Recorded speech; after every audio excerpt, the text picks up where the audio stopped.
Good afternoon, everyone.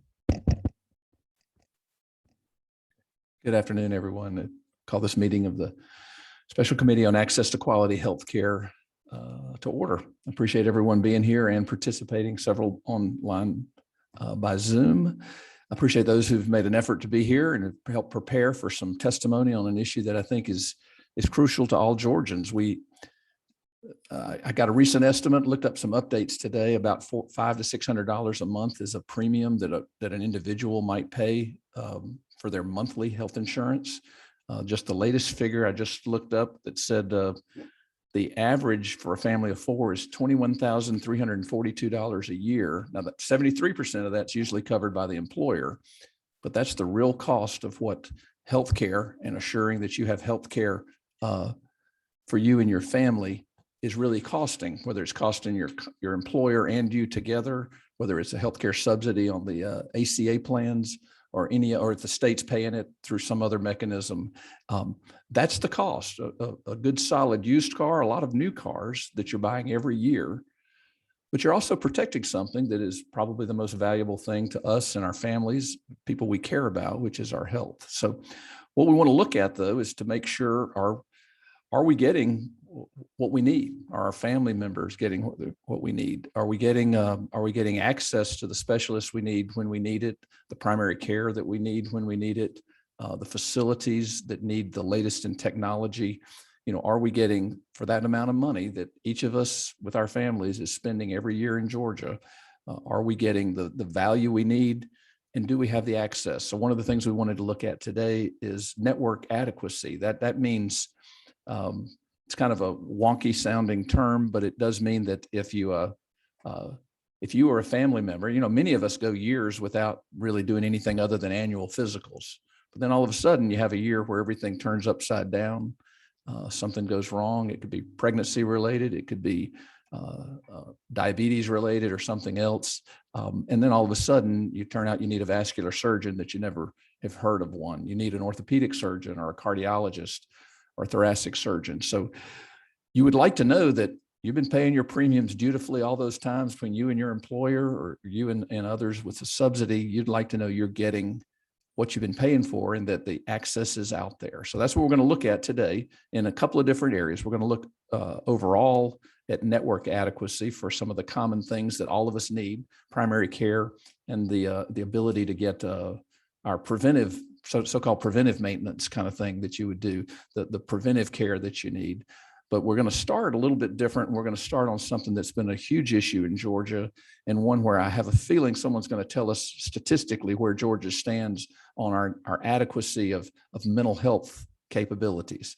And once again, this is a 2-hour meeting. We're not going to solve everything in it. We're not going to solve the prison mental health pipeline. We're not going to solve how to attract and retain great providers and board certified psychiatrists to Georgia and other mental health professionals.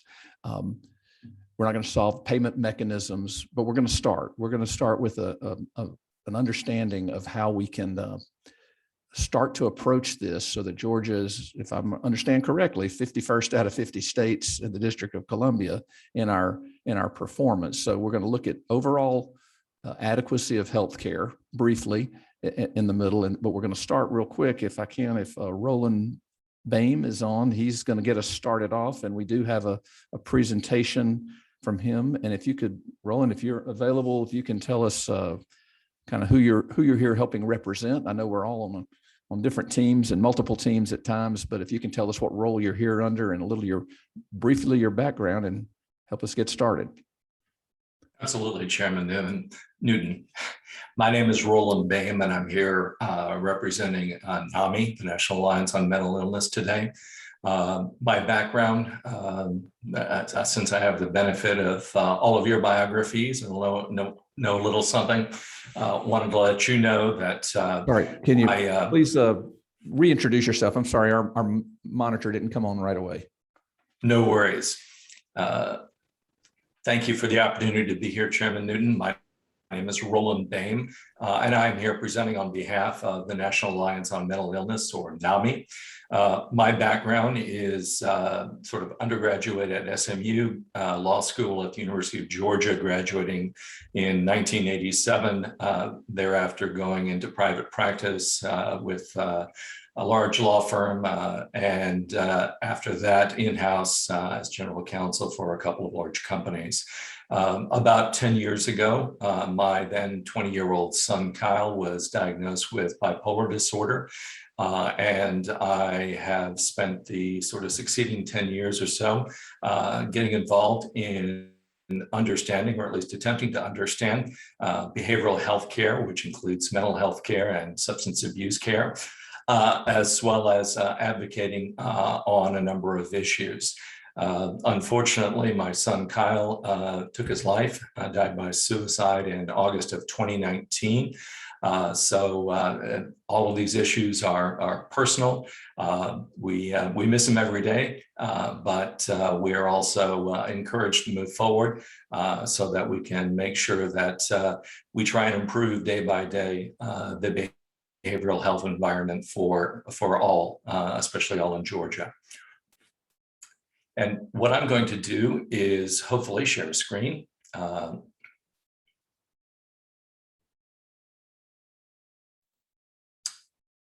And it will be the presentation that will serve as the basis for my discussion today. So as I said, my name is Roland Bain, and this is going to be on network adequacy and mental health care in Georgia. As the chairman was noting in his introduction, when we're talking about network adequacy, we're talking about, do we get the benefit of the bargain, right? We pay our premiums with the understanding that we'll get the care that the plans have agreed to provide.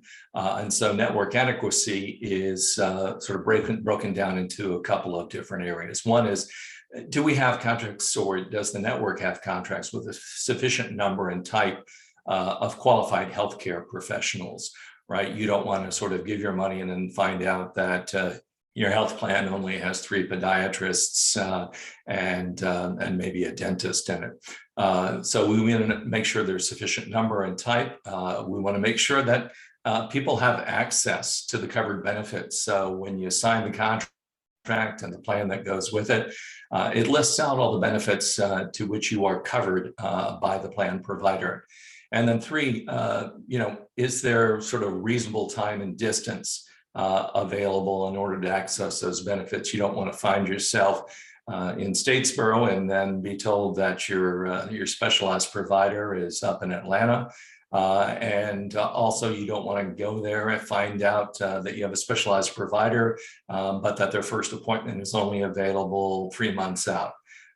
For many people, when you're looking for behavioral health care, in many instances, it's sort of a crisis or pre-crisis situation. And so you need that help when you're experiencing the challenges. And the sooner you can get that help, the better it is for your long-term care. So what happens then if the network doesn't have sufficient numbers of providers, it doesn't properly cover the benefits, or you have to go long distance? Well, in many instances, that forces an individual to go out of network. And when you go out of network, it means that even though you spent your premium money and the expectation that it would get you the services that you need, you now have to go to someone who is not in network, and that almost always means that you're going to have to pay more than what you expected, and sometimes significantly more than what you expected.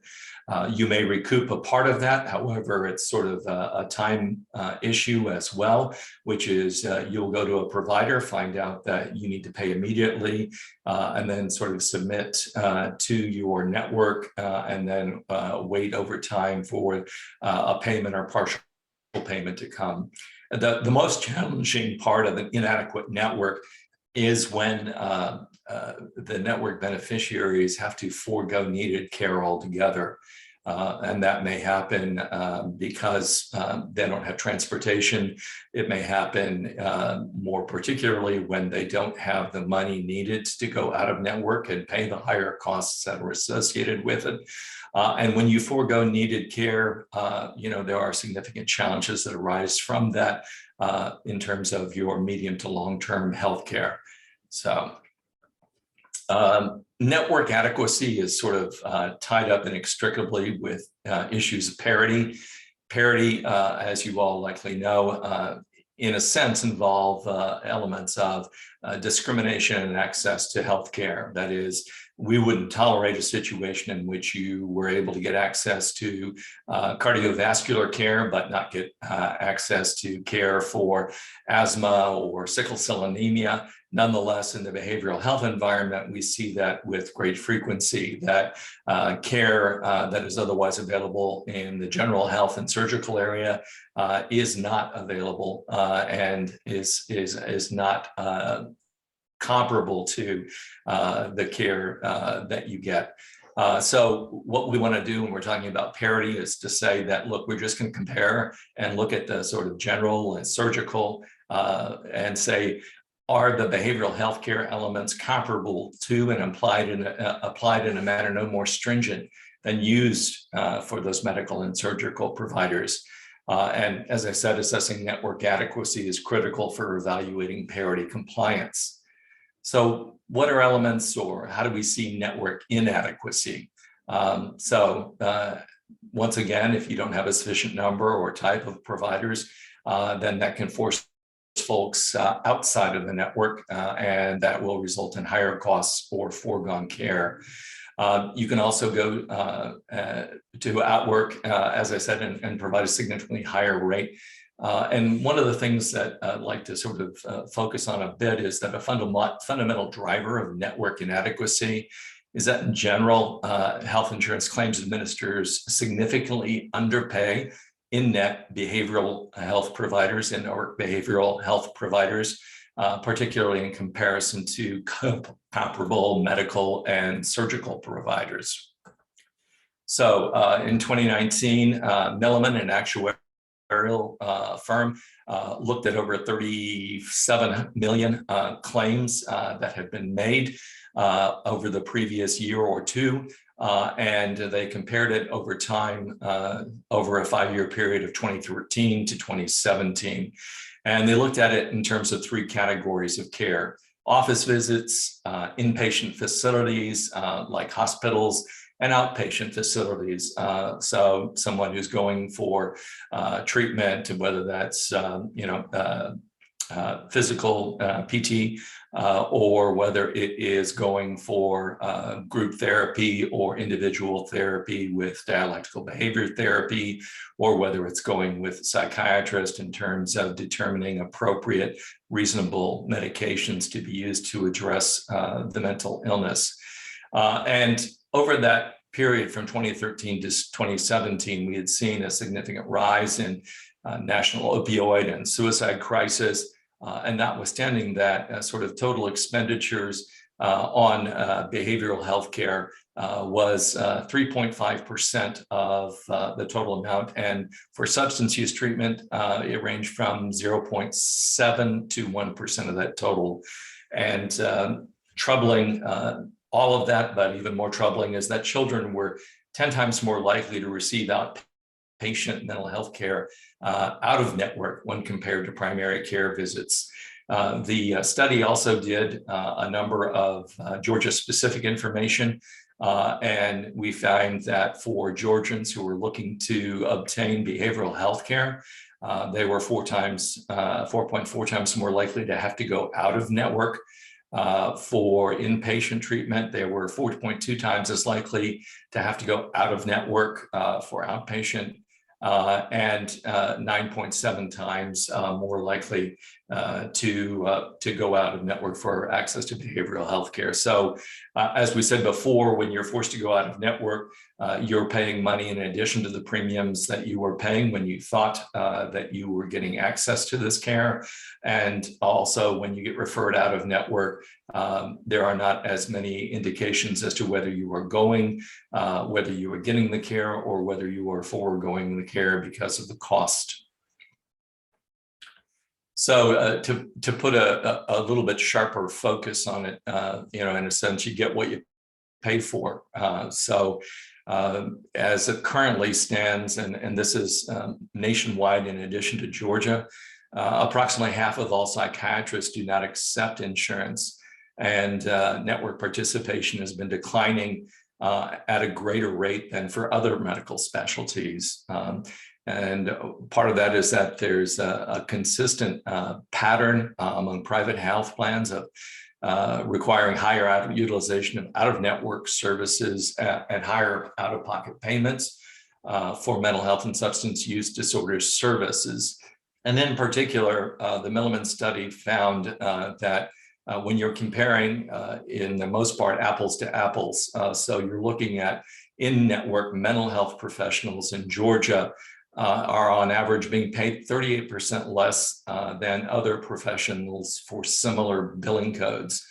And in a state where there's a high demand for and relatively low supply of mental health professionals, it's not a surprise that psychiatrists are uninterested in working for substantially below market compensation. On the one hand, they could go in network and get paid, 70 to 75 cents on the dollar and wait for that to be processed and the money to arrive to their accounts. On the other hand, they could work and require, payment in full at time of services rendered. So you get 100 cents on the dollar and you get that payment the day that you provide the service. The market is not surprisingly telling us that people would rather have a market-based payment rate than be, in a sense, asked to subsidize the care that they trained to provide. And I want to move to the sort of network adequacy and provide a sort of an interrelated example of issues related to the shortage of psychiatric beds. I think, as many of you know, Georgia is experiencing a significant challenge in the number of psychiatric beds that are available. And I think that it's useful to break that into two different points. One is how many in-state psychiatric beds are there, and how many of those beds are going to Georgians? And it's not a requirement that beds in Georgia go to Georgians, but what we are seeing is sort of interesting and telling in terms of the compensation and reimbursement rates, whether those are offered through health insurance plans or through CMO providers in our Medicaid and Peach Care systems. And so what we are seeing is that there are a fair number of Georgia's psychiatric beds that are being used by out-of-state residents, because those out-of-state residents' insurance plans or Medicaid plans provide for higher reimbursement rates for those beds than do Georgia plans. So not surprisingly, if you are a business, even if you are a not-for-profit business, you need the revenue to be able to sustain the services that you are providing. And when you have a portion of the beds being paid at a rate that is 100 cents on the dollar versus being paid 70 to 80 cents on the dollar, once again, just like psychiatrists, it's not surprising that those individuals with those facilities with beds have a reasonably good sprinkling of out-of-state users of those beds. And just a note at the bottom there, right? When I talk about psychiatric beds, nothing to do with the beds themselves, because we can order beds and have them delivered relatively quickly. But the challenge that we face is that given the workforce shortage in Georgia with respect to mental health care providers, We don't have the staff available if we wanted to sort of ramp up the number of beds, bring in new beds, or reopen sort of closed beds that have happened. So it all is a function of, do we have the care providers that are available to give Georgians the care that they need in an environment in which we are seeing sort of an increasing need for behavioral health care, whether that's arising out of the pandemic or other various reasons. So, you know, we can see that as a yardstick of we're getting other states because other states are paying for their citizens or ensuring that insurance companies pay for their citizens at a rate that is market-based. Another one that I just want to introduce here, which is there's also an interrelationship between network adequacy or network inadequacy and medical workplace violence. We're all, I think, aware that there are rising rates of workplace violence in medical workplaces. And in fact, there's, I believe, another committee chaired by Senator Kirkpatrick, who's looking at the issue of medical workplace violence. But this sort of gives you a sort of, I don't know, a sort of longer view of cause and effect relationship, as well as something about what's happening currently when someone goes to a hospital with a psychiatric emergency. So first of all, if you have an inadequate network, which sort of out-of-network referrals at 4 to 9 times in network, or 4 to 9 times higher than medical surgical care, mean that for many people, they are not receiving the care they need when issues first arise, when those issues are not critical and may be able to be addressed. As you see there, 50% of Medicaid beneficiaries with serious mental illness reported that they needed but did not receive treatment in the past year. So untreated behavioral healthcare symptoms lead to crisis and the need for crisis care at the emergency department. Then we face once again the shortage of qualified behavioral healthcare resources in an emergency department environment. And so it is not unusual, and in fact, it is relatively typical for persons going to EEs with a behavioral healthcare emergency. For example, a person may be suicidal or the like, and they're being forced to wait hours or days just to get their sort of initial screening at the ED department, because many ED departments lack behavioral healthcare resources.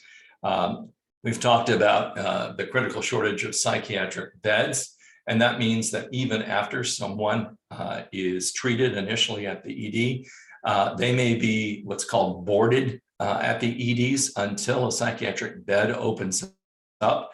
And for many people, that is a period of days, sometimes weeks, where they're not receiving care, where many times they are medicated in order to ensure that they are docile, or in some instances where they are strapped down to prevent violence to themselves or others.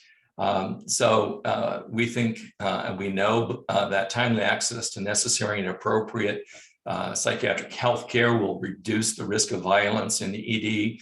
And that's where in the ED is where up to 50% of all attacks on healthcare workers occur. I want to focus on two things, sort of remembering always that sort of two paths of healthcare for most Georgians. And one path is, in many instances, what we've been describing, which is care available through employers' plans or private plans, whether that's on the marketplace or elsewhere. And then the other part, which is care that is provided through Georgia's Medicaid and Peach Care systems. You know, what we have in Georgia is a situation where we have almost over 2 million Georgians who are receiving health care under their Medicaid and Peach Care programs. And that includes some of Georgia's most vulnerable citizens. As you see, we have 3 in 8 children who are receiving care through Peach Care.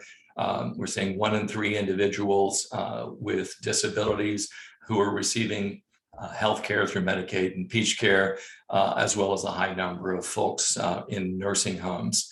And while Medicaid covers 17.8% of the US adult population, that population has a disproportionately higher rate of behavioral health care challenges. As you see there, that 17.8% of the population accounts for 30.2% of all persons experiencing any mental illness, and 49.5% or half of adults with serious mental illness. We cover a large number of folks in our Medicaid and Peach Care programs, and many of those are more at risk for psychiatric and behavioral health care. As I mentioned at the beginning, or towards the beginning, parity is a critical element in trying to ensure network adequacy. It's sort of the linchpin. You can't have parity if you don't have sufficient providers of psychiatric and substance abuse disorder treatment. In April of 2016, the Center for Medicaid Services published a final rule on the parity framework for Medicaid and CHIP, or Peach Care in Georgia. And it's fairly detailed, sets out a large number of elements, timelines, and requirements, including the requirements for contract amendments by October of 2017, and public information requirements to be able to inform Georgians and relevant stakeholders like the General Assembly about the care that is being provided and how close it is to achieving the parity that we're looking for. Unfortunately, to date, DCH and Georgia's Medicaid and Peach Care CMOs are not compliant with the legally mandated parity obligations. And while they are not the only state who are not compliant, nonetheless, the lack of compliance creates huge challenges for the individuals in those programs who, as we noted at the top of the slide, have a disproportionate percentage of emotional or behavioral health care issues. Another issue that comes up in terms of are we getting what we paid for is something that deals with something called the medical loss ratio. Medical loss ratio basically looks at for every dollar spent for a plan, so every dollar that goes into an insurer, how much care is provided in terms of cents on the dollar for that. So medical loss ratio looks at that percentage, that ratio between what's been spent on care itself and what is retained as administrative expenses and profitability. And it's not that we don't think that insurers and CMO providers should not have their administrative costs covered and be profitable. We think that's the way forward. But what we see is that in Georgia, it has one of the lowest MLRs, medical loss ratios, out of all the states. And what I provided here is sort of a sampling of states in the South and Southeast, looks at their MLRs as of 2019. As you see in the top, CMS passed regulations saying that that contracts entered into should have MLRs of 85% or more. Some states go as high as 90%.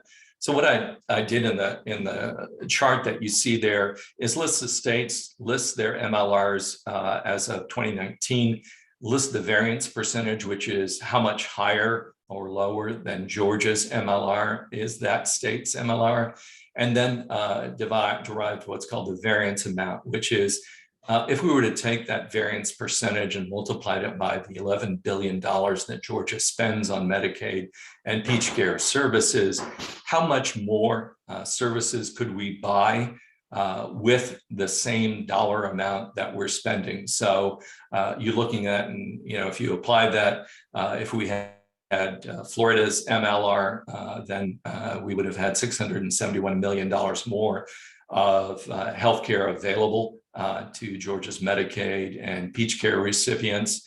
If it's Mississippi, it would have been 935 million more. If it was Tennessee, it would have been $176 million more.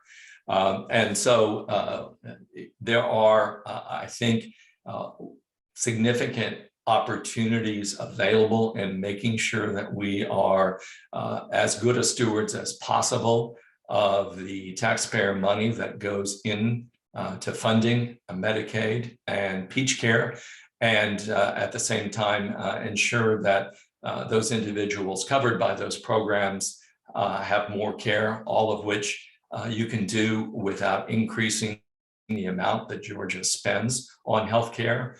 The MLR also allows for, if we want, and you'll see that in the next slide, recovery, so that if, for example, we had set an 85% MLR and Georgia's was 83%, recovery allows for 2% of that to be paid back to the state, and a portion of that obviously would go to the federal government. But the idea is we want to encourage Medicaid and Peach Care providers to spend all the money, as much money as possible on care for the consumers. And we think that that's the best way to steward taxpayer funds available to the programs and to provide for greater health care to Georgians. And so wrapping up, just some suggestions of potential actions. So, adopt a minimum MLR for Medicaid CMOs of at least 85% and require repayment if they don't achieve the minimum MLR. Establish parity compliance units at both DCH and DOI. The former is to enforce the Medicaid parity requirements, and the latter to enforce parity requirements for non-Medicaid providers like employer plans. Ensure insurance providers offer market-based reimbursement rates to attract and retain behavioral health care workers, and that their provider directories are accurate. And I believe that someone else may be speaking to the accuracy of provider directories, but we want to know that if we go to the insurance plans directory, see the persons listed, that if we call them or otherwise contact them, that they are both in the plan and that they are taking new patients. In a number of instances, we find sort of ghost networks, people listed who do not actually take that insurance, or individuals, when we contact, say that their first available appointment time is months in the future. And then, finally, direct DOI and DCH to undertake a variety of audits and investigations to ensure that the providers are compliant with their parity obligations. And that sort of goes under the heading of, that which gets measured gets done. And with that, Chairman Newton, I will stop. Happy to answer any questions, and like to thank you again for having the opportunity to present this to you and your colleagues on the special committee. Mr. Boehm, thank you for your in-depth work on this, and your willingness to share and willingness to try to make our system better for every Georgia family. I truly respect that. I know we may have some questions from members of the committee, or there's some that may come up. I did have one quick question regarding parity. When there's a statement that we don't have parity going on now, I know in, for example, Medicare funding, there's a RVRBS, resource-based relative value scale with a conversion factor with Medicare. Are the typical reimbursements for psychiatrists like below 100% of Medicare rates, or are they? I know for some surgical specialties it's 150 or 160% of Medicare rates that insurances, or a lot of them it's 100%. I know we up that for our obstetricians and pediatricians, at least recently, trying to get them up to the Medicare rate. Is that based, when you say there's not parity with our mental health, is that what it's based on, some multiple of that? Yes, Mr. Chairman. The Milliman study, and one was done in 2017, and a follow-up was done in 2019. And when it looks at sort of billing codes and payments, it's looking at the Medicare rates. And so, for example, as a general matter, sort of medical and surgical in Georgia may be paid around 110% of Medicare rates, whereas psychiatrists and some other mental health professionals are paid at around 83-84% of Medicare rates. Thank you, Chairman Knight. Yeah. Thank you to the presenter. Very interesting information. I think some of the issues that you may be finding in mental health, quite frankly, as you look at all of the issues that you brought forth, probably could also be examined at some level across the entire healthcare landscape, not just in mental health, even though we are seeing it quite frankly a larger off the scale portion of the issues we're dealing with. Very interesting on the medical loss ratio. I know in the past I've done some studies and even questioned the calculations of the medical loss ratios as to what was included in there, whether it was allowed or not. Very interesting information. I appreciate your presentation. One question, in your presentation, you said there's plenty of beds and or I see beds or mental health care providers, but so what an issue of it was not out there within our landscape. It was just that it was not getting necessarily used. Are you familiar with any of the mental health providers that perhaps are national companies or companies that may be vertically integrated into some of the bigger health insurance companies that are actually out there? Are you familiar with any of those scenarios? Yes, sir, I am. And first, let me jump back to your point, well made, about that this applies probably equally to just general healthcare services. And in fact, individuals with behavioral health challenges are some of your higher users of general healthcare services because of the resulting co-occurrences or comorbidities between behavioral healthcare services and what we might call physical or general healthcare. To your topic, and I'll attempt to answer your question, and you can tell me if I've done that. I'm familiar with services with national organizations as well as Georgia-based organizations that operate and provide psychiatric beds. As I mentioned, the physical beds themselves, we're not going to worry about that. But what we're talking about is, do we fundamentally have the staffing available for the beds we have? And if we wanted to add more beds, would we have sufficient staffing? And cutting against that is that even all the beds, as I mentioned in Georgia, the psychiatric beds, there are a portion of those that are being used by out-of-state insurers. That those insurers may in fact operate as well in Georgia, but nonetheless, they are bringing into Georgia insureds from their plans from surrounding states, or maybe not so surrounding states, to be able to to be able to use those resources, because they may be experiencing the same shortages in their states where they're operating, but they have reimbursement rates that allow them to come in and, if you will, it's not meant to be pejorative, but sort of siphon away some of the Georgia beds that might otherwise be available for Georgia consumers. And I don't know if I responded to your question accurately, sir. Mr. Chairman, and not to belabor the point, it may be something we can do off record, but I'm more curious in the makeup of the existing healthcare providers. In other words, the actual entities themselves that is here in Georgia, and are they affiliated or in some way or owned some way by the bigger insurance companies as a subsidiary company that is coming down the line? I think that's important as we look into healthcare, as we start to see this vertical integration and perhaps driving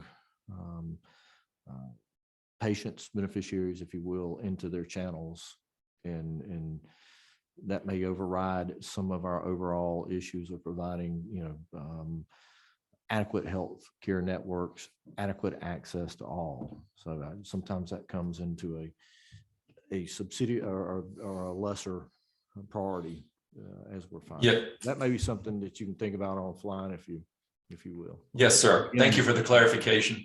I will look into that and get back to you and the chair.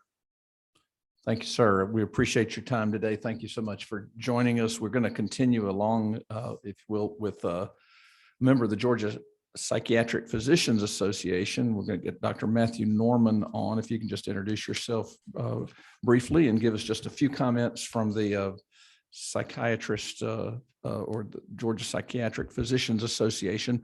To your point, Chairman Knight, though, we are going to address what you alluded to, which is network adequacy across all of healthcare, and after this next presenter. Dr. Norman.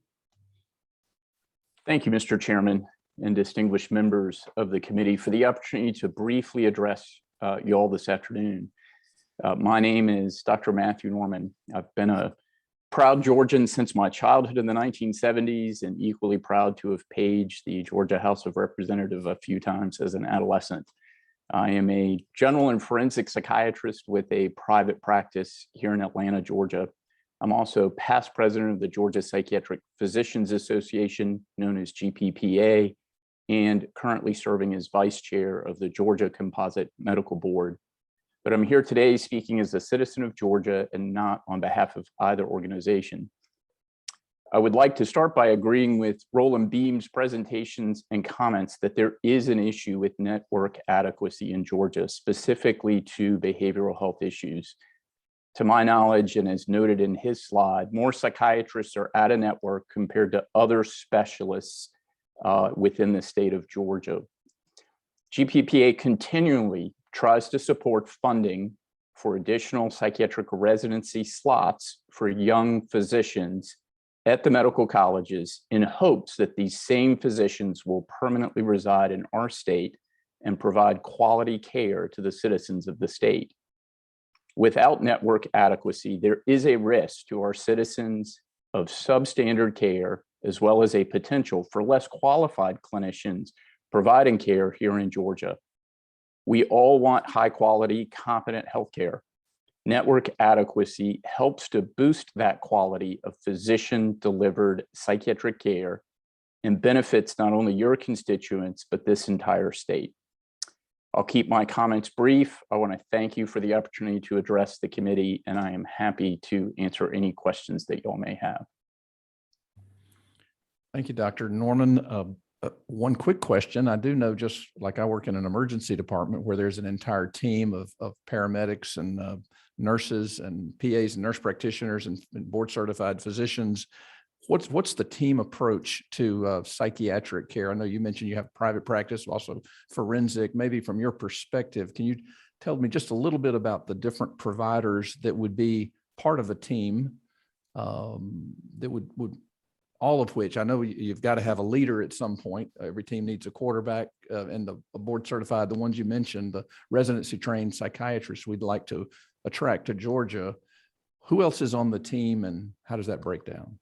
Certainly, I'd be happy to try to answer that question for you, Chairman Newton. In the psychiatric arena, there are obviously board certified psychiatrists, but important members of that team currently delivering healthcare in the state of Georgia are certainly advanced practice registered nurses, physician assistants, other ancillary healthcare members. Really, it is the physician assistants, the advanced practice registered nurses, and the psychiatrists that are providing sort of the medical care and the prescriptions. In addition to that, therapists would be any licensed professional counselor, licensed social worker, and licensed psychologist. They're all members of that team, and that team hopefully does work well together like they oftentimes do in an emergency department. I will tell you from firsthand experience working with the medical board here in the state of Georgia, I absolutely know there's a shortage of advanced practice registered nurses that are psychiatrically trained in the state, and that certainly limits the healthcare and the mental health care, that behavioral healthcare component that citizens within the state of Georgia are able to get, particularly in more rural areas of the state. So there is a team approach that exists, but again, as Mr. Beam noted, the beds or the facilities may exist, but if there's not staffing for that, if there's not adequate and competent care, it's going to be very hard to deliver care to our citizens. Thank you. Are there any other questions from the committee? Thank you for taking some time out from your practice today, and thank you for what your work, both for them and their families, and you're willing to assist us. I hope we will begin a conversation that we can have you as part of with your certainly frontline knowledge, and I appreciate you being here. Thank you, Mr. Chairman. I really appreciate it. Thank you for the opportunity. Great.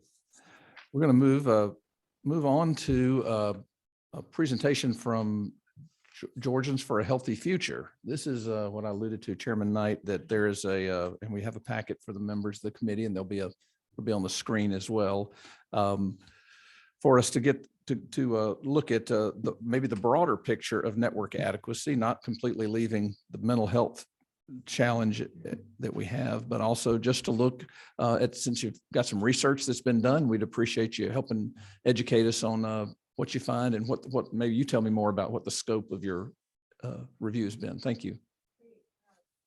Mr. Chairman, my name is Lauralbert. I'm the Executive Director at Georgians for a Healthy Future. It's nice to see so many of you in person after a while of being virtual. It's nice to be back in the Capitol again. You all have gotten used to seeing me down here during the session and at committee meetings, but I'm here to share that GHF has been fortunate enough to grow a bit over the last year. Whitney Griggs is our new health policy analyst, so you will start seeing her at committee meetings like this, and she is going to do the heavy lifting today by sharing our report. Great. Thanks so much, Laura. And thank you, Chairman, for the opportunity to speak to the committee today. I'm just going to set up share screen. Nothing like setting up Zoom in front of people.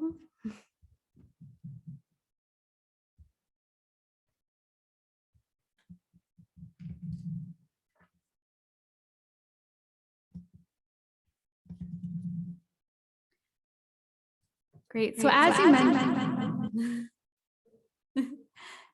you mentioned, we are going to be talking today about network adequacy more broadly. We will be talking a little bit about mental health. We'll also be sharing the results of a secret shopper, the survey that Georgians for a Healthy Future did this year, and giving us an indication of what current network adequacy looks like in Georgia and next steps to improve access to healthcare for Georgia consumers. The presentation does repeat a little bit of what Roland said, so I don't want to repeat any of that, and Roland did a great job explaining what network adequacy is. But I really want to drive home the point that network adequacy is the link between having health insurance and access to care.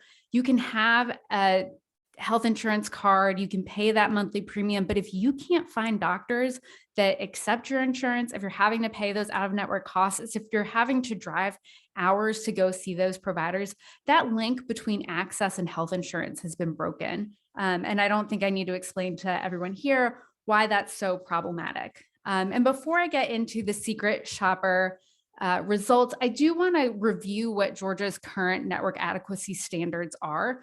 So we do have network adequacy requirements on the books, but they're based on model legislation from the National Association of Insurance Commissioners from 1996. The standards focus on requiring plans to have a sufficient number of providers available with reasonable promptness. There's no definition of what sufficient or reasonable is. So this leaves a lot of interpretation open for insurers to decide what they believe is sufficient and reasonable.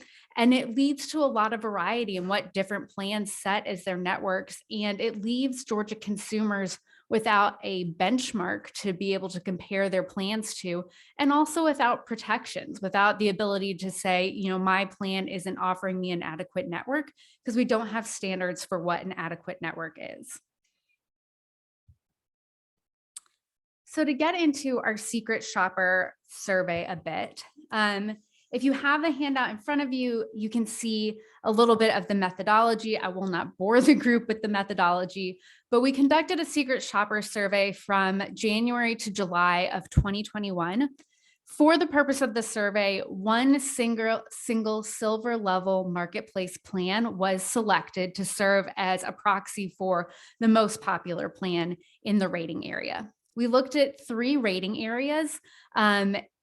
We looked at area 1, which includes Albany, area 8, which includes Columbus, and area 13, which includes Rome. And in the next slide, and in the handout, there's a map of the rating areas to give you a better sense of what they actually are. We looked at 3 provider types: primary care, cardiology, and mental health and substance use, to give us a better understanding of what does that access to primary care look like. Chairman Newton, as you mentioned, that's really your preventive care. That's making sure that everything's running correctly. What does it look like accessing a specialist? And then what does it look like trying to get that mental health and substance use treatment that we know is lagging a bit behind? Providers listed in the network in the provider directory were called and asked if they were, one, in fact, accepting the insurance in which they were listed for, if they were accepting new patients, and the wait time for a new patient appointment. We also calculated travel time and distance from both the city center, from where the provider was located, but then also the least populous city in the rating area, to serve as a proxy for a rural area. It wasn't a perfect calculation, but it was as close as we could get for these purposes. Here's a map of the rating areas. Again, we used 1, which is the Albany area, 8, which includes Columbus, and 13, which includes Rome. We found a wide variety of results in both provider directory accuracy, wait times, travel times, and distances. We found that for the most part, provider directories were extraordinarily inaccurate, despite there being legislation requiring that they be updated more frequently.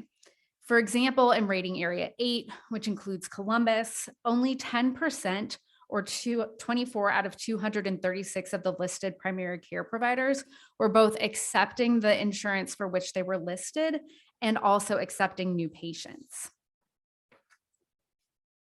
In area 13, which includes Rome, only 10.6%, or 5 out of 47 of the listed mental health and substance use providers, were accepting new patients and the insurance for which they were listed.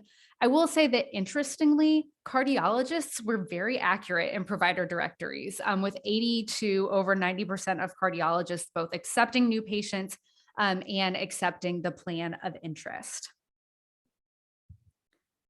Wait times also varied widely. So for example, in area 13, which is the Rome area, it ranged from a minimum of 3 days to access a primary care provider appointment to a maximum of 126 days. And for the purpose of the study, we used business days.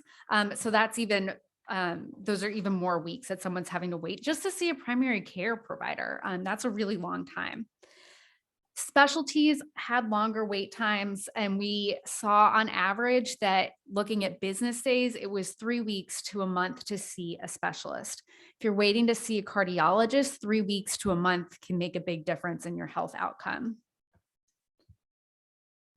And as I mentioned, we also looked at travel times and distances for both more urban and rural areas. The good news is that travel times and distances for urban areas, sorry, it has a mind of its own. For urban areas were good. They were under 10 miles. They were under 10 minutes from the city center to the provider. Okay, I don't know why I keep switching back.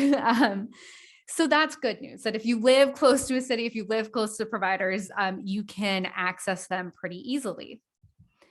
But what we found to be pretty concerning is that there was a big variation and long wait and travel times for the more rural areas. And this puts rural consumers at a strong disadvantage in terms of having reasonable access. So in area 1, which is again the Albany area, travel time from a primary care provider from the least populated part of the rating area to a primary care provider was 43 minutes. While the average to the 2 mental health care providers that we were able to use, because they met the requirements of accepting new patients and the listed plan, that average travel time was 53 minutes. In area 8, the travel time to primary care providers was 80 minutes, while the travel time to cardiologists was almost 90 minutes. And we had the same, very similar results in Area 13 as we did to Area 8.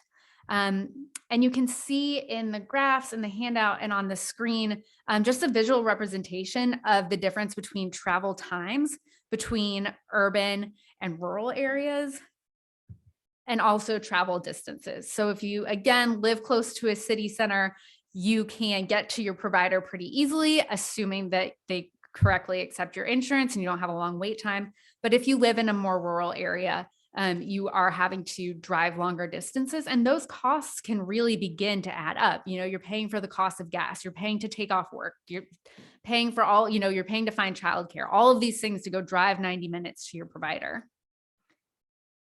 So based on the results of the network of the Secret Shopper study, we really believe that there is a need for standardized requirements for network adequacy to hold insurers responsible to their obligation to provide meaningful access to care for enrollees. And insurers will argue that setting network adequacy standards will increase premiums for enrollees. And will say that more research needs to be done on this. There's just not great data on whether or not increasing network adequacy standards and strengthening them leads to higher premiums, but there's not really a reason to suspect that you would see skyrocketing premiums if you added stronger network adequacy requirements. But we do know that consumers that are having to pay for out-of-network care on top of their monthly premiums, or having to pay the costs associated with traveling a long way to see a provider, are already having to pay increased costs on top of that monthly premium that they're already having to pay. Another concern that we regularly hear around network adequacy is a lack of providers. And it's not news to anyone, Roland brought this up as well, that there is a serious workforce issue in the state. However, one of the things that the Secret Shopper study found is that there were a good number of providers, especially for cardiologists and primary care providers, but the directories were so inaccurate that there were only a couple of providers that you were left to look at to find someone that accepted your insurance and would take you as a new patient. Additionally, some areas that had long wait times or long travel times had plenty of providers, they just weren't in network. So for example, in Area 13 in the Rome area, looking at cardiologists, when we got the list down to cardiologists that were accepting the insurance they were listed for, we're accepting new patients, all of these cardiologists were at one clinic in Rome. We all know that Rome is a huge healthcare hub. There are there are a number of facilities and providers that have cardiologists up there, not just this one provider. So it's our recommendation that the legislature look at strengthening Georgia's network adequacy standards by adapting the current NAIC network adequacy model legislation to meet Georgia's needs with quantitative standards. Other states have done this, and they've been able to set standards that take into account states, similar considerations of Georgia. We have metro areas and we have rural areas. You can set standards for both of those that still allow protections for consumers. You can look at states like Arkansas and Illinois, which have implemented quantitative network adequacy standards. And you can see there if there have been impacts on the premiums to get a better understanding of the relationship there. And I'd also like to take the opportunity to recommend that the committee take the two following actions. And that is provide the Department of Insurance with the resources needed to monitor and enforce the existing state law that requires insurers to update and publish accurate provider directories. Up-to-date and transparent provider directories are not going to solve the network adequacy problem, but it's unfair to ask consumers to pick plans or find providers when they're using inaccurate information.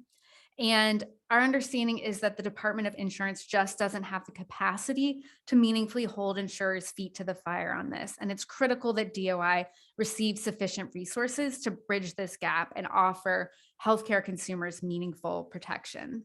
And then the final recommendation is to look at ways to strengthen network adequacy for Medicaid as well. This was a small study. We only looked at a handful of plans, and we were not able to look at any Medicaid plans. There are federal requirements for Medicaid network adequacy, but they've been weakened in recent years. And the CMO contract rebid process is coming up next year. And it's a great opportunity to include network adequacy requirements in there as well. And I'll just close by saying that Roland did a really great job about talking about the connection between mental health and network adequacy. We support strong network adequacy standards for mental health providers as well, and the issues of parity that Roland brought up. So that's everything that I have today. Happy to answer any questions. Thank you so much for giving us the opportunity to share our study results and talk about network adequacy.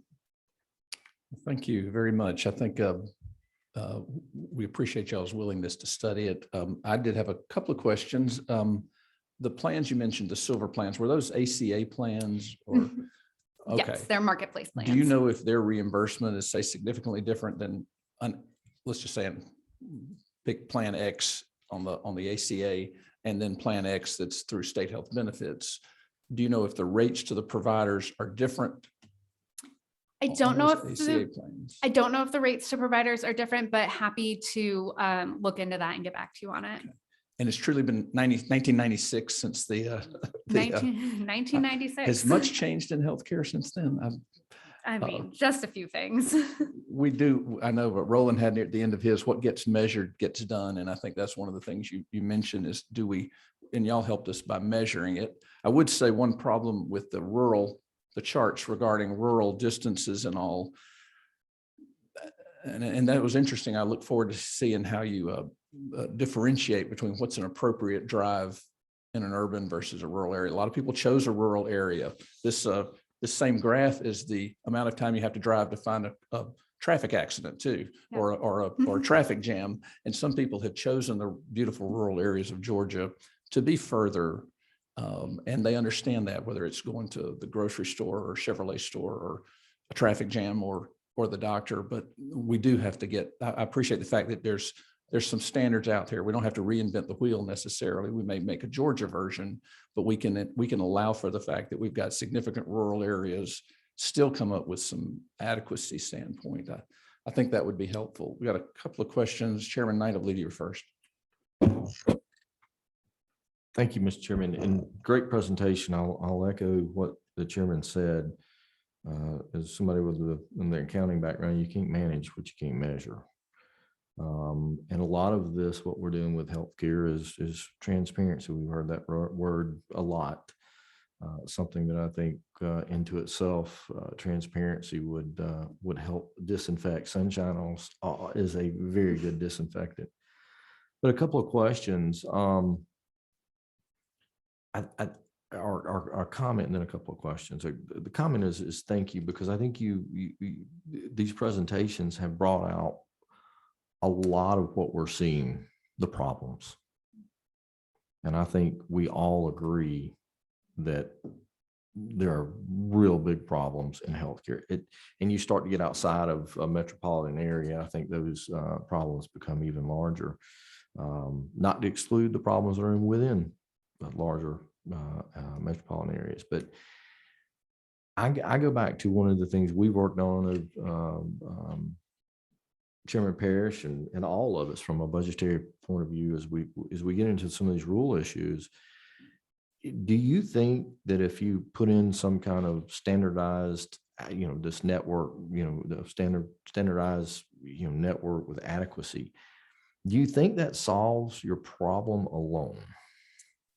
No, it certainly doesn't solve the problem alone. What it does do, as I mentioned, is it gives consumers a bit more protection, so they know if they have a plan and they're just struggling to access providers, they can have an ability to say, hey, my plan is supposed to have, X number of providers within 30 minutes of me. They don't have this. I need to go talk to DOI, but is a multifaceted issue in terms of access. It's a workforce issue. It's, having accurate provider directories. I think that having quantitative standards would really strengthen folks' ability to access care and also allow us to compare apples to apples and see how, Georgia plans are doing. Are they providing the requirements that they're supposed to, instead of having all of these various interpretations. I would agree with you, and I think that's interesting. But I think you get back into some of the rural areas that we've struggled with is how do we incentivize more practitioners, more physicians to maybe get outside of our metropolitan urban areas and concentrate on rural areas where healthcare is so much needed. In some cases, we've heard the term accurately of some of South Georgia's it's really a healthcare desert. But it gets into economics. So if these plans, these plans are being put out there, aren't economically viable for a physician to go set up a practice, and whether it's certainly it's been adequately shown here in mental health, the low reimbursements, but regardless if it's an emergency room or a primary care, OBGYN or whatever, if they are not being reimbursed at an adequate rate, which is a business model that they can just keep their doors open and hire the staff that they need to provide the health care, this may not matter. And I guess I would ask your comments on that, because I think we're all struggling to get to the right answer or to a great healthcare network. But how does that fit in with what we're seeing here? Yeah, I mean, outside of specifically talking about reimbursement rates, which is a whole another conversation, to have increasing network adequacy standards can make it a better business model for providers in more rural areas. Because if you are contracting with insurers and you're able to contract with more insurers and negotiate better prices, because we know that the insurers, due to state regulations, have to have at least this many providers available within this time frame, then you're increasing the number of insurers you might be able to contract with, and then possibly increasing the volume if that's an issue for you. I know that if you're in a healthcare desert, volume's not an issue for you, paying for the services that you're providing. One other thing I know you mentioned, and one follow-up question, I'll be done, Mr. Chairman, but we talk about some of the urban areas, and your example, I guess it was wrong, and the cardiologist not accepting new patients. But there was adequate number there. And so it would tell you that what was the cause of that? Why were adequate number of cardiologists? You're going to say, well, they weren't in the plan. Well, why weren't they in the plan? If there's an adequate number of them, why weren't they in the plan? And are you seeing any kind of correlation of why some cardiologists would be in a plan versus others who would not? Yeah, our study didn't go into quite that in depth, but it would be a great follow-up question to specifically focus on the specialties and see, why are they not accepting new patients? Why were they in network and now they're not in network? It's just not something that I have the answer to right now. Yeah, that may be helpful as we go forward and try to find the answers to solve this problem. Yeah, thank you. Absolutely. Thank you. Chairman Nix. Yes, thank you. Not sure exactly how to ask this question, but it was running around my mind. If we reach out there and put more requirements on the physicians through the insurance companies, while healthcare is extremely expensive, I think part of the answer for some of these cardiologists is they can get paid cash and don't have to go through the hassle of getting reimbursed. Do you see that as something that would threaten the system, if you will? I know it would expand the disparity between the can get the service and can't get the service. And I have an example. My son, who's in Birmingham, Alabama, had to have some major dental work done. He had a friend he went to college with who has a practice up in Tennessee who does cash only. They go up there and get it done. Yeah, the insurance doesn't pay what little amount they paid. He pays a good bit more, but it's done, and the dentist doesn't have to file anything. Are we in danger of pushing some of these good people into a point where they would do that? Or is that a consideration, the cash only business where, if they get $1, they keep $1? Yeah, I don't think I have quite enough of a broad view to see if that's a real potential issue. I will say that it is not that it's not an issue, is a small percentage of folks that can pay cash. So maybe they can pay cash for their cardiologist visit, but if they're having, their cardiologist finds a blockage and they have to go get a stent put in and they have a hospital stay, I don't imagine that there's too many folks that can pay cash for that. So it's hard to know how frequently that's occurring. It could be an interesting question to ask providers. Are you seeing, dentists, I feel like are a little bit different since dental insurance is its whole own separate world. But it's not something that I've seen become a huge issue. Okay, thank you. Did have a question from one of our participants online, just to raise the question a little bit about, explain a little more when you said the provider directories were inadequate or inaccurate. And I know you maybe both alluded to it. You don't mean the old booklet paper. You're talking about online, web-based, and you would call and they said that it was they were in that plan when you went to I assume you went to the insurance company and they said website, it said that they had these providers in network. You called them and they said, no, we don't take that plan. Some said they never had taken it, or? So that's exactly right about the methodology and the process. We were using the online provider directories, the one when you go to the plan's homepage, you have to dig a little bit, but Right. you can Put in your specific, right. Yeah. Version. Exactly. So yes, we called all of the providers that were listed in that directory and found in a lot of cases that they were not accepting that insurance anymore. Up to how many of them? Percentage was? Yeah, it varies from provider to provider and area to area.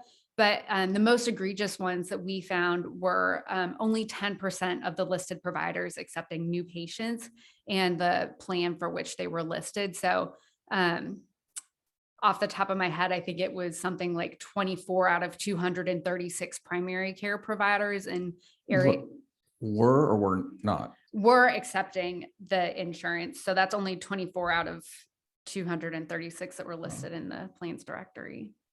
Well, I know one of the questions that was raised online from one of our members was, how in the world are you supposed to pick a good plan? We all have open enrollment in October and November. We've talked about this. We've dealt with it with surprise medical billing, with continuation of your in-network rates. If your plans split with your local provider, how is somebody, I guess maybe that's your question. How is somebody supposed to make an informed decision about this $17,000 a year purchase if the networks are not as they seem? Yeah, that's a great question. And the point that we're trying to make is, how can, everyone wants to think of themselves as a educated consumer.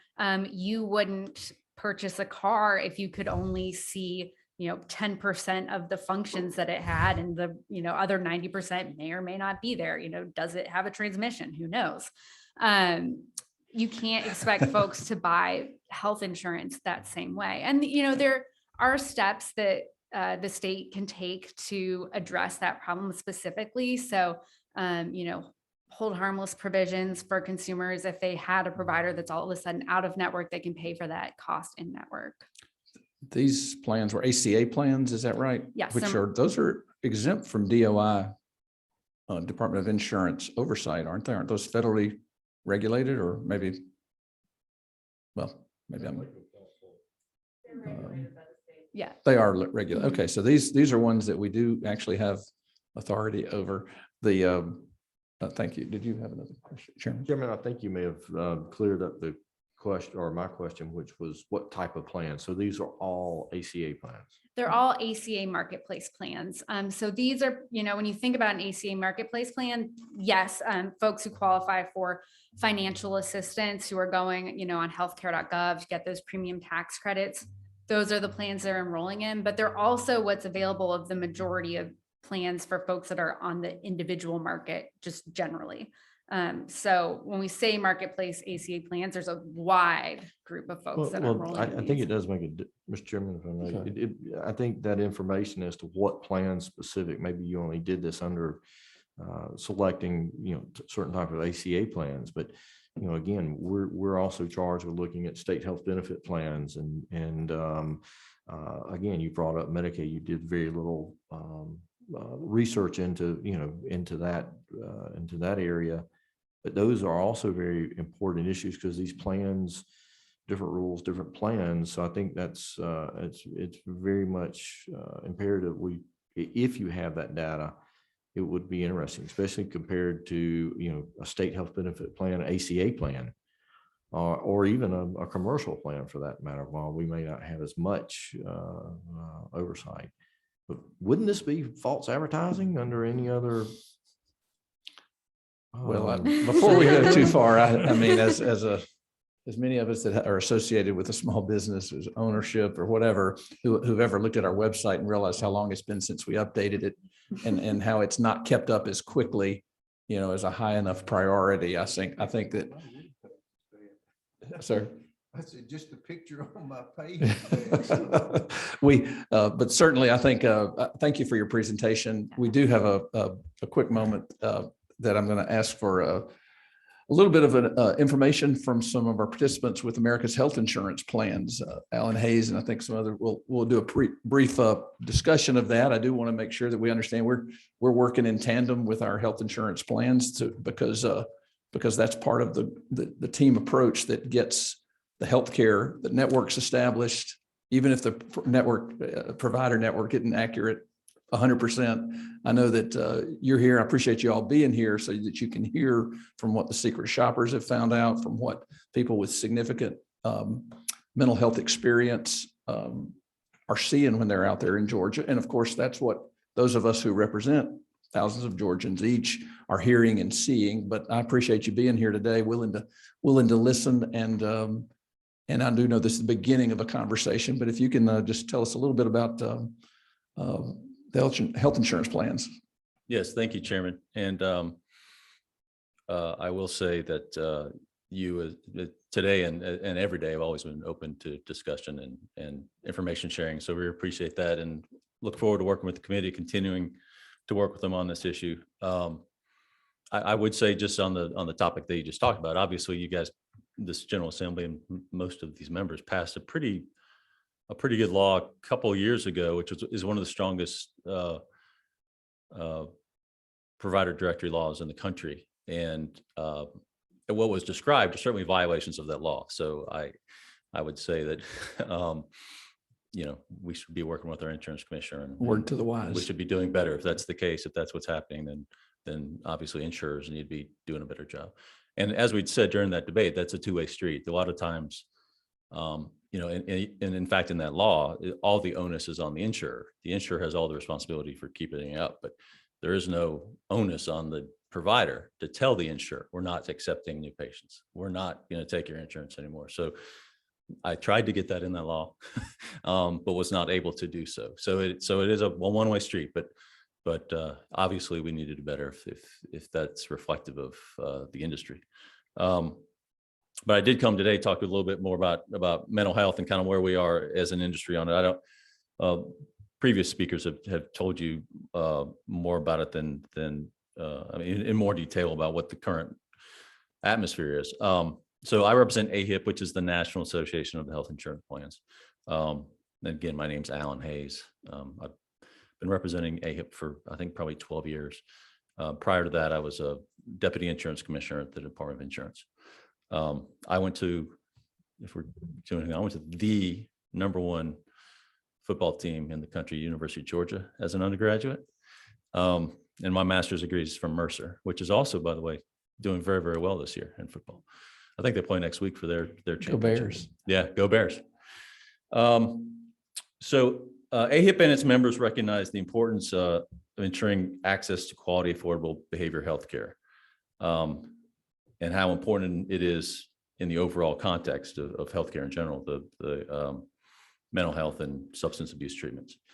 In addition to offering behavioral health benefits on par with medical and surgical benefits in compliance with the what we call MPIA, health insurance providers engage in a wide variety of activities and programs designed to improve behavioral healthcare access, quality, and value for people they serve.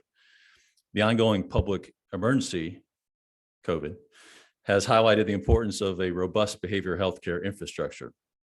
AHIP looks forward to working with the committee in efforts to improve access and availability to these benefits. As a national trade association, AHIP has been engaged for many years at the state and federal level, as well as at the NAIC, as they look to implement parity requirements.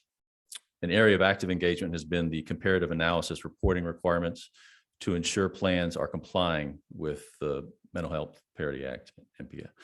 The law requires plans to apply comparable rules to medical health and substance abuse and behavioral health benefits. Parity includes the qualitative, the measurable, the quantitative treatment limitations, which are kind of what you would assume are the measurables, such as co-payments and visit limits, as well as the non-quantitative limitations or rules on how services are accessed and under what conditions services are covered, such as evidence-based care guidelines to ensure people receive safe and effective care. And that's most of what you've been talking about today, of course, with networks, et cetera, availability. These are the non-quantitative. So NQTLs are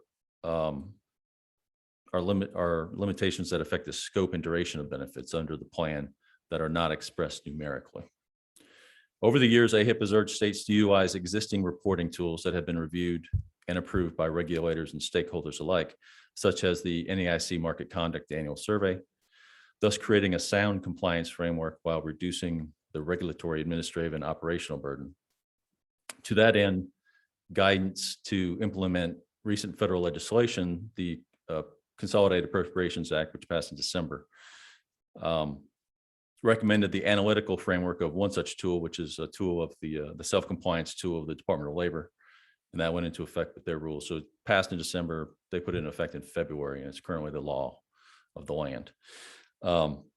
So these new federal reporting and oversight requirements provide the states with support, the uniformity and expertise needed to evaluate and document plan compliance. And I think I heard the departments speaking this morning about this very issue, and that they would be coming to the General Assembly and asking for some support to help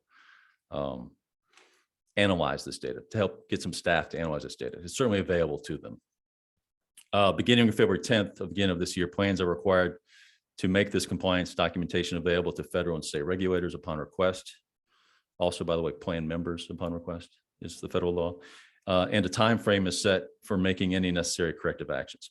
While the deadline for finalizing federal rules is June 27th of 2020, federal guidance to date has noted that plans that carefully apply the Department of Labor tool I mentioned are in a strong position to be compliant with the requirement of the Act. Further development of model or sample analysis that demonstrate compliance across the different types of NQTLs has been requested of the Department of Labor, the Federal Department of Labor, and more guidance is expected over the next year.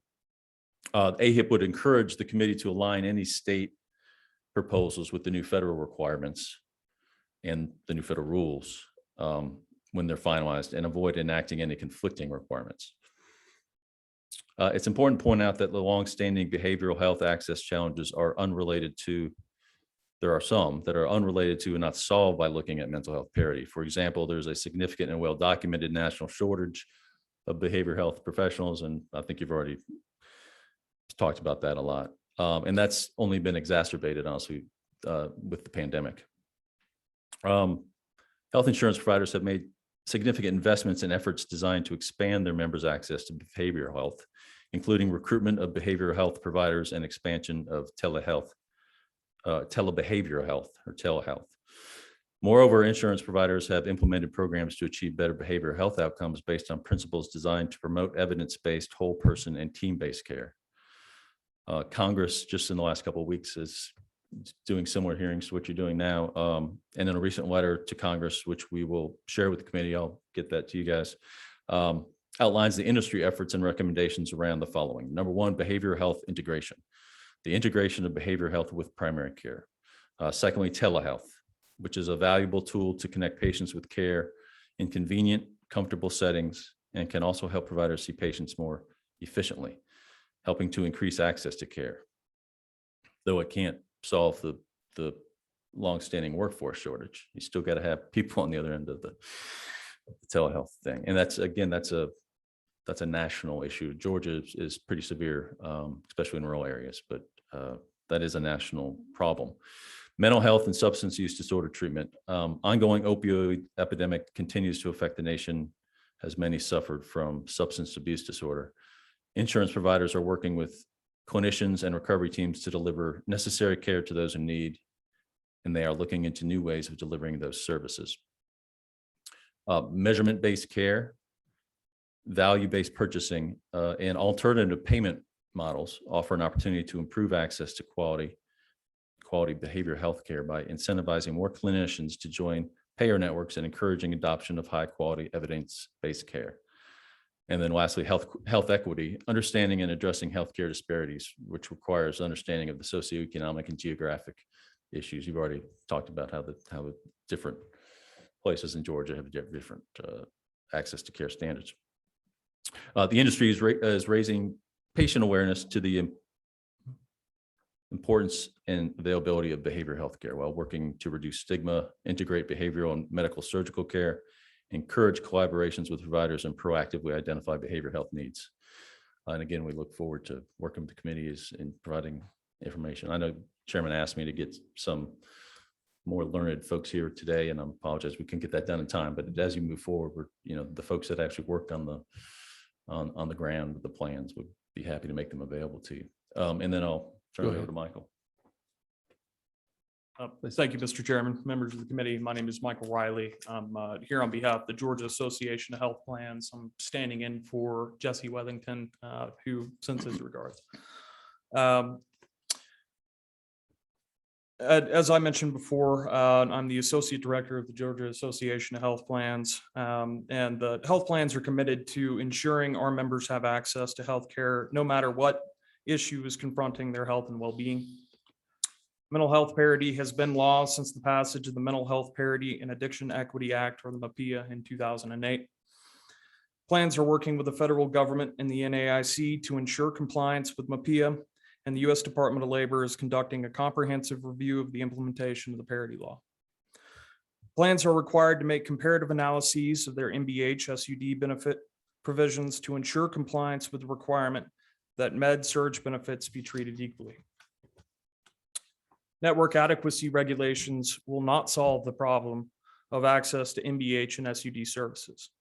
Medicaid has comprehensive network adequacy requirements for all managed care contracts. A network adequacy regulation would only result in increased costs of treatment for patients and higher premiums for all without increasing the supply of providers. There are shortages of mental health professionals in many areas, similar to the shortages of doctors, nurses, and dentists we see across the state, particularly in rural areas. Health plans cannot enter into agreements with providers who simply aren't there. Georgia policymakers should lean into the successes of the Patients First Act. Increased choice of health plans and competition between them will be a boon for Georgians who are in need of MBH SUD services. Since Patients First Act was enacted, the number of insurance carriers offering plans in Georgia has increased significantly, and there are only now 3 counties in which only one plan is offered. Georgia has made investments into bolstering the supply of providers by supporting residencies in psychiatric medicine. These investments can be compounded through allowing additional flexibility for telehealth, interstate compacts, and by revising scope of practice regulations. GAHP also urges policymakers to align any new state-level regulation with federal rules to reduce the scope for creating overlapping, burdensome, and costly additional reporting requirements. We agree that there are areas where progress can be made. We look forward to working with the committee, the General Assembly, Governor Kemp, and Commissioners King and Noggle to improve access to mental and behavioral health and substance use disorders. Thank you. And I'm sorry, I also have a copy of our testimony. I'd be more than happy to provide to the members of the committee. Just a quick follow-up. You mentioned you can't partner with providers that just aren't there. Most physicians, at least coming out of residency programs, with their board certification and all, very few of them are starting their own individual practice. They're typically joining a practice that has adequate number of patients, adequate amount of reimbursement. And frankly, when they look at, even if they just want to be in the Southeast from Texas all the way to North Carolina or Virginia, they often look at the practices at least look, can we afford to add another provider? Can we offer a package to a provider? And once again, I think as the psychiatrist mentioned, advanced registered nurse practitioners, physician assistants, psychologists, licensed clinical social workers, professional counselors.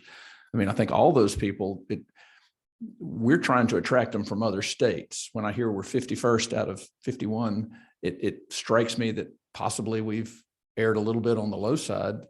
I'm not in this behavioral health field, obviously, although I do a certain amount through an emergency department. Unfortunately, it's probably the most expensive way to do mental health, and probably the poorest way to do it as well.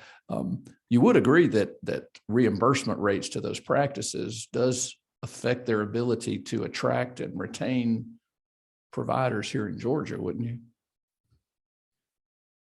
I would probably defer to somebody who's more knowledgeable on that, Mr. All Chairman. right, hang on just a minute then.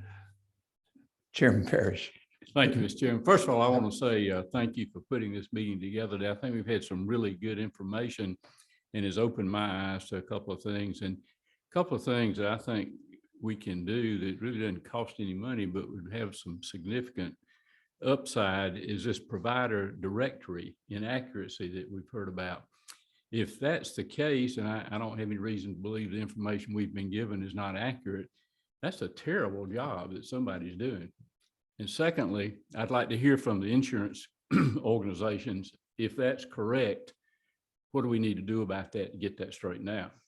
And secondly, if the law that we have on the books now says that you shall have that and it shall be accurate, and it's not, it sounds like either we're not enforcing it or the law is inadequate to correct it. So I'd love to hear maybe from somebody on the insurance commissioner side to find out if there's something that we need to do to help correct that, or if it's already in place, but it's just been lax on the enforcement of it. I think this, thank you very much. I think I appreciate your willingness to participate, to listen, and hopefully we'll all move forward. I appreciate the different members who've been here and been participating on Zoom. I know I see one of our members who's a former drug court judge who understands the pipeline between our mental health system and our legal system, our prison system, and the challenges that we face. Representative Hogan brought them up in a health committee meeting yesterday. We've got multiple avenues that we need to do, in particular for network adequacy, but more specifically, we've been talking a lot about in behavioral and mental health. And I think we've begun a conversation. I hope it's been valuable. I appreciate it's been, and having the health appropriations chair here, and recognizing there's area when money works and there's area when policy needs to change. That doesn't always cost money, maybe better enforcement. So I look forward to us using this information, kind of gathering it and continuing to gather it over the next couple of months. Thank you all for being here, but we're adjourned. Thank you.